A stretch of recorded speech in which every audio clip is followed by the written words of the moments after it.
Տեսեք, Թուրքիան մեզ կուտի հասկացությունը անհասկանալի է։ Ինչու՞, որովհետև ինչ պետք է լինի, եթե սահմանը բացվի։ Պիտի թուրքեր գան Հայաստան։ Թուրքերը Հայաստան գալիս գնում են 35 տարի, նրանք ուղղակի ուղիղ չեն գալիս, գնում են Վրաստանով են գալիս եւ գնում։ Նույնիսկ նաեւ հայերն են գնում գալիս։ Ոչ միայն գնում գալիս են, ես ձեզ ասեմ, որ պաշտոնապես Թուրքիայում ապրում եւ աշխատում է 100,000 Հայաստանի Հանրապետության կապույտ անձնագրով քաղաքացի։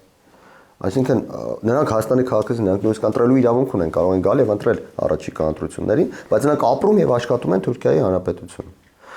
Ես ավելին ասեմ, Թուրքիայում գործում է 18 հայկական դպրոց։ Այս պահին գործում է 18 հայկական դպրոց, որտեղ սովորում են բացառապես քրիստոնյա հայեր, ովքեր ապրում են Թուրքիայի տարածքում։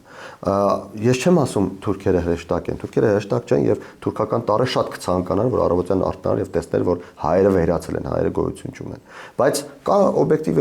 իրականություն։ Օբյեկտիվ իրականությունը սրա մասն է, որ թուրքերը կարող են գալ Հայաստան, թուրքերը կարող են Հայաստանում ձեռք բերել անշարժ գույք, թուրքերը կարող են Հայաստանում ունենալ բիզնեսներ ու կարողացել են միշտ, այնպես չէ որ նոր կարող են դա անել։ Կարող էին 1995 թվին, կարող էին 2005 թվին, կարող էին 2015 թվականին, կարող են նաև այսօր։ Միակ հարցն այն է, որ նրանք ուղիղ չեն կարողանում գալ դա անել, կարող են գալ անել Վրաստանով շրջանցելով։ Եվ ինչ տարբերություն նրանք ուղիղ կգան սահմանը կհատեն եւ Վրաստանին արանքում չեն հարստացնի, թե